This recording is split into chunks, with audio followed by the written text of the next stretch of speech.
Should you join a big tech company or should you join a reputable Series B startup? There's pros and cons for each, so let's talk about the trade-offs. Start with the pros for the big tech company. You're working on big problems that already have distribution solved, but a recognizable or prestigious brand that'll transfer with you to the next thing you work on. You'll have a relatively higher base comp. Now the cons on big tech. Number one, you might be pretty bored because you might be working on a very small sliver of an important larger feature. Next con is there's a lot of dead weight in politicking, so you might just find that there's people who show up really unmotivated and they're just there to collect a paycheck, and those are going to be your coworkers. And the final con for big tech is that there's minimal upside in the compensation, so there's not really going to be any surprises. What you get is what you get.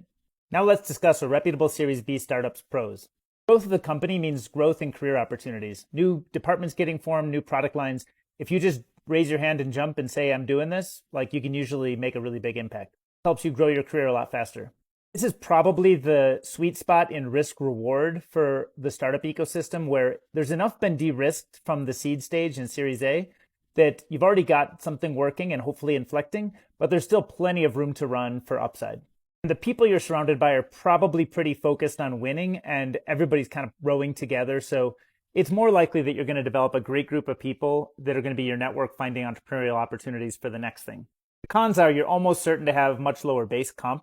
Other con is there's chaos in everything. So any formalized system is getting reinvented every 6 months. And most things you're trying to do don't have a formalized system yet at the company. And the final con is the potential for failure still exists. So you could end up kind of spending a lot of time working on something and then years from now, nobody's ever even heard of it.